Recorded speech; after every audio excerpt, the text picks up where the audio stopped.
Hi Ange, hope you're well. Just an injury update first, if possible, on the squad and who's available for Sunday, please. Yep. So from the other night, everyone got through okay, which is good. So no further sort of injuries from the last game. In terms of guys in rehab, all progressing. Obviously we still got another day tomorrow, but can't really make a call on any of them being available or unavailable at this stage. So, like I said earlier in the week, it's a day-to-day proposition to see who potentially might be available for Sunday. In terms of the cup final, then almost upon us. I mean, talk us through your thoughts and your emotions ahead of it, and just what would it mean, to clinch that first silverware so early on into the season. Yeah, look, because we've sort of had so many games, and I know I've said that we kind of focus on what's in front of us. We actually have been, so it's kind of only this morning that walking in we're starting to prepare for it. Obviously doing some opposition analysis, and there's obviously a little bit of hype around the place with the cup final. So looking forward to it. I enjoyed the semi-final. Sort of. The trip to Hampden and everything that entails, and it should be a special day. Looking forward to it. It's an opportunity for this club to win a trophy and get some silverware, and particularly after last year, it's something that we want to get back to doing as a football club, and this is our first opportunity, and hopefully we give a good account of ourselves and take it. Ange, we've seen that COVID has come back with a vengeance. Is everybody okay in terms of COVID, players and staff? Yeah, knock on wood, we've all been tested and everyone's clear at this stage. As you said, it's kind of getting into sort of every organisation, every way of life again, and obviously it's something we're aware of, and again, from our perspective, we're just trying to keep our protocols in place, keep educating our players, our staff to try and do the right things. That even if you do everything right, it still may sort of creep in. But knock on wood, everyone is all fine on that front at the moment. One manager has said there should be a break. Another manager has said we should just play through. What's your own thoughts on the situation? Look, it's a difficult one because again I've said before we deal with limited information, and to make sort of sweeping statements about overall policy, I think, we're not best placed. The one thing we do know about this thing is it's very hard to predict the future, and we can have a break and we may find that the worst is still ahead of the break, and it sort of puts more pressure on the fixtures and more pressure on clubs, further down the line. My gut instinct is we keep playing until it's impossible to do so, or we get advice that it's best that we stop playing. Obviously, the paramount thing is the health and safety of our players, our staff, our supporters. And for that we have to follow guidance. But like I said, it's uncharted territory for the whole world. We can't sort of try and make assumptions and predict things when we all know that the way this thing works is that we just don't know potential pitfalls down the road and any sort of timelines with any certainty. So the one certainty we do know at the moment, as I said, is that we can play and we can have supporters in the stadium. So my gut tells me is we keep going, but again, that's me talking with limited information. I always sort of defer to people who have all the information for these kind of decisions. And on the fans, obviously we've heard from Nicola Sturgeon today. She says that the final will go ahead. Do you feel for the fans in the sense that on one hand she's saying yes, you can go along, but on the other hand she's saying limit what you do, try and stay away from big events, and of course the fans want to be at such a big event?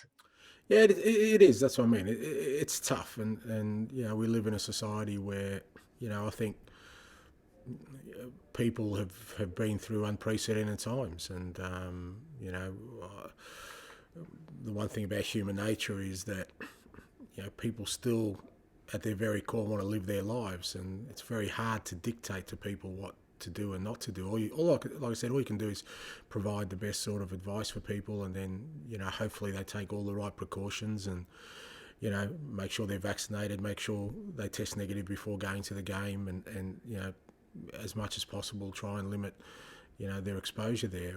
But it is a challenging one because, as you said, for supporters, they missed last year, and you know they miss football. It's a big part of their lives. It's not like, I think sometimes people dismiss football as just another sort of area of entertainment. We know that's not the case. You know, for a lot of people, the football club they support, this football club in particular, is generational. You know, people have invested their whole lives into following this football club. So it's challenging, but I guess the whole society is going through challenging times at the moment. On that, it is your first cup final with Celtic. How much are you looking forward to it personally to lead these players out for this cup final? Yeah, immensely so. You know, it's when I joined this football club, that's obviously that was the aim, and I was under no illusions that you know, I had to bring success or try and bring success to this football club, and the first opportunity for that is Sunday. So I'm looking forward to it. I'm sure it'll be a great occasion. The atmosphere will be sensational, and you know, ultimately it's then about us preparing well and you know, giving the best of ourselves that we can on the day, and you know, and hopefully that proves successful. And you said yourself and the players haven't had too much time to think about the final because it's been such a busy schedule. Do you think that could be a bit of a positive, because no one's really had any time to overthink or hype it up too much? Yeah, potentially. I mean, you never know with these things. I mean, it's always a balancing act of, the reality of it is a big game. You can't ignore that fact. You can't go into it and just say it's another game. It's not. So you want the players prepared for that. But, you know, as you said, with our schedule the way it was, and I just thought with the challenges we've had in the recent weeks, you know, around, you know, injuries and players available, it definitely, for our preparation, it was in our best interest to just get the players focused on what the next game, the next challenge was. And, you know, they've handled that really well, you know, culminating in the other night where, you know, we won a game of football, you know, against the odds in terms of the circumstances on the night, and you know, that gives them a positive feeling, and now we can sort of concentrate on the game ahead. You've had to chop and change the squad because of injury over the past few weeks, and do the performances and the results that you've seen during that period, does that give you a lot of confidence that no matter who is available to play on Sunday, that you'll get exactly the performance you're looking for? Look, the underlying stuff's there. Like I said, I'm always one that sort of tries to understand, you know, the performance as much as we're all judged on results. I get that, but it's kind of easy to look at a result and say, okay, you know, we're obviously in great form because we've won a lot of games of football in recent times. But you know, for me, it's the underlying stuff of our football, and we've still been very consistent, irrespective of the team we put out. With the basic sort of foundations of our game, and that to me is encouraging. Look, but there's no doubt that, you know, you still want your best players out there. You know, you still want the players who, you know, particularly when we're hit in one area. For me, it's not so much that we've got a lot of injuries, it's we've got a lot of injuries in one area, and that's, you know, when you're playing players who in those positions, in the attacking positions that aren't really, that's their natural position. It's very demanding, and I think, you know, we've been wasteful in front of goal, but at the same time, I can't be too critical of the guys, because the guys we got in there, you know, that's not their natural position. So, but definitely for me, the underlying stuff's been there. You know, our work rate, our pressuring, our defensive endeavour has been brilliant. Our football's been good. We've been sort of build up play has been really constructive, and we're finding new ways to sort of break through oppositions. And from that point of view, you know, on Sunday, those things we can control. You know, we know that we can bring a certain level of competition, irrespective of who we put out there. And are Hibs perhaps one of the trickier teams to prepare for? They've been quite inconsistent, but as Rangers found out in the semi-final, when they're on it, they can be absolutely devastating. Look, I think in a cup final, your opposition is always tricky, because the one thing you know about a cup final is you can forget recent form. So, you know, it's not like we've got an advantage just because we've been really, really good, and you know, if Hibs have been up and down, it doesn't really affect, because what you know is that in a one-off game of football with such a big prize, that people are going to lift their levels of performance. That's undoubtable. No one will go into this game feeling like they're not in form, because goes against human nature when you know what the prize is at stake. So I don't expect, whether it was Hibs or anyone else, this game to be any less tricky than what it will be.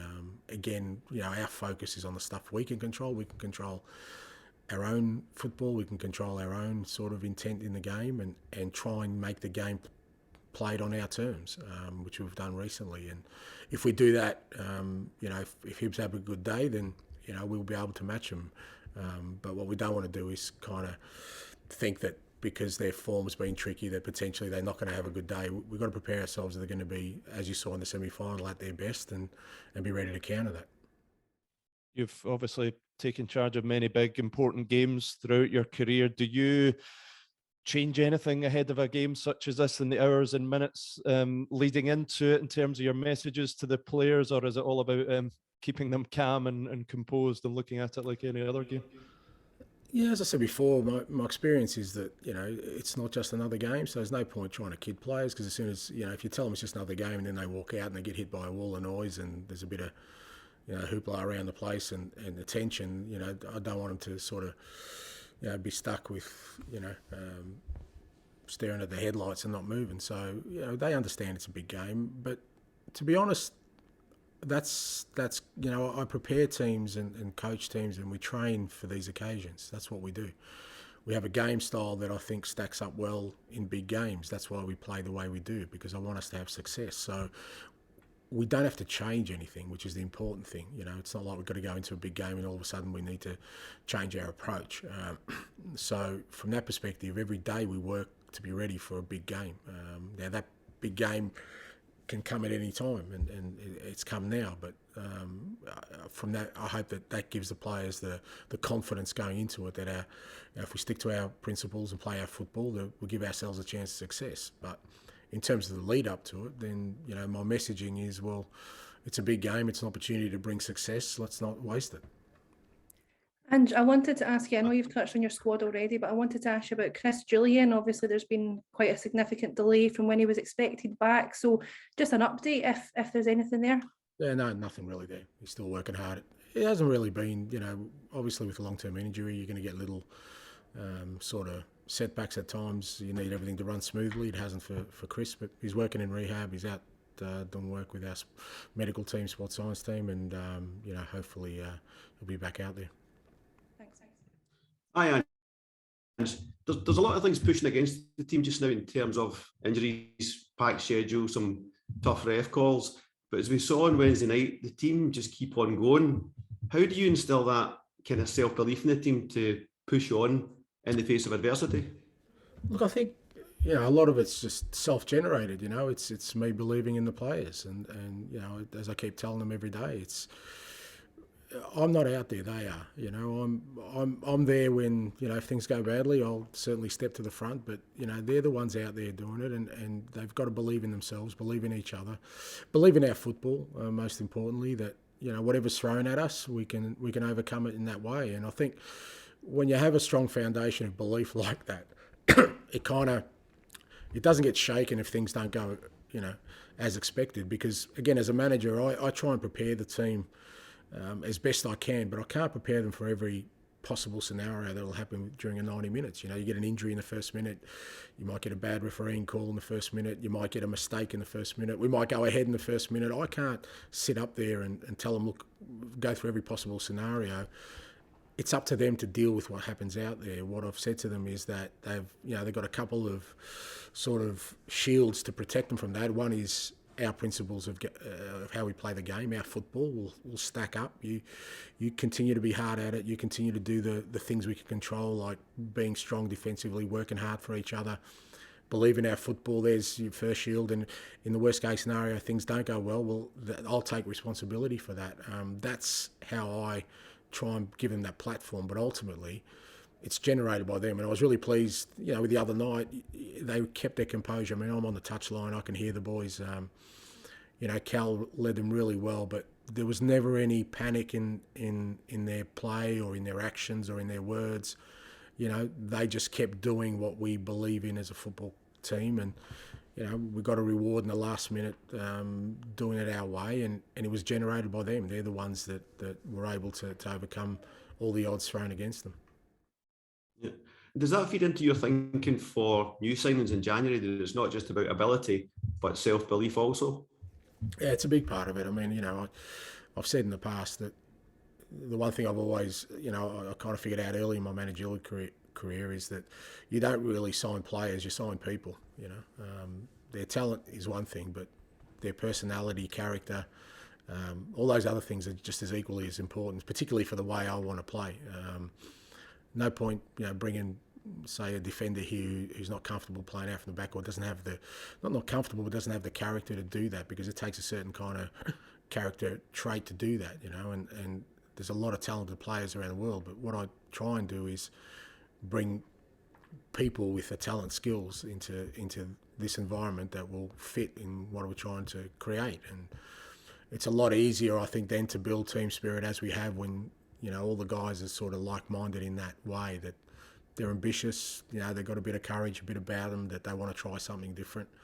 And you can sort of, it's not exact science, but you can identify that by having conversations with the players you want to bring in. So, for me, that's vitally important. And is there a satisfaction to seeing, perhaps more fringe players or players out of position still getting the job done for Celtic? The theme for the last few weeks has very much been about injuries, but then you see players like, Scales coming into the team, you see Lyle Abada, playing through the middle. Is that a sign of, the progress that has been made within the whole group? And, it's not just about players, it's about the system itself. Yeah, absolutely. I think, and it's, as I said, as a manager, you want all your players available, because there's a reason you've brought them here, and you want your best players, or the ones who are in form, to be always available and always firing. But that's not how it works, and you kind of realise that the dynamics of football is that things change all the time. And as I said, people unfortunately don't get to see our training, but when we train every day, everyone trains. It's not like we separate the group and say, well, this is our starting 11 and this is the other guys, and they all train together, they all train at the same intensity, we have the same expectations, and it's for that reason. And like I said, credit to the guys who come in, not just because they've come in and done the job, but because it's the hardest thing in the world for footballers to continually work hard every day without being given an opportunity. You need the levels of motivation you need to come in here every day, put in the same amount of work as the guy next to you, but potentially not being able to get the reward of playing on the weekend is difficult. But as I said, that's the standards we've set, and it's why I think guys like you said, like Scalzi, or if we ask somebody to do a different job like Liel, that they'll do it, and they'll do it willingly, because they know that that's what they prepare for every day. And the bottom line is they respect one another, they respect the work each other puts, and if I ask them to do a job for 1 week or 2 weeks, then they understand that they're going to do it because it's the best for the group. And Ange, this is your first final with Celtic, but you've taken teams to many finals in the past. What lessons do you take from those big occasions that you've managed in the past, and those somewhat unpredictable finals in terms of what you're bringing to this week? Exactly that. It's not going to run smooth. I can guarantee you that. There won't be any time where I'll be sitting back just sort of taking in the atmosphere. Just about every big game I've been involved in has had some ridiculous twist or turn, and I'm expecting the same on the weekend. And it's what excites me about it, because as I said, I don't know what it's going to be. In life we all want things to run smoothly, but what I love about football is that it doesn't, and invariably in the big games it definitely doesn't. But it's also there an opportunity to create something that's memorable. The ones I've been involved in, people still talk about because they weren't smooth. Something extraordinary had to be done on the day to get the victory. And so stiff drink after, mate, and I'll be all right. Good luck on Sunday, Ange. Thanks, mate.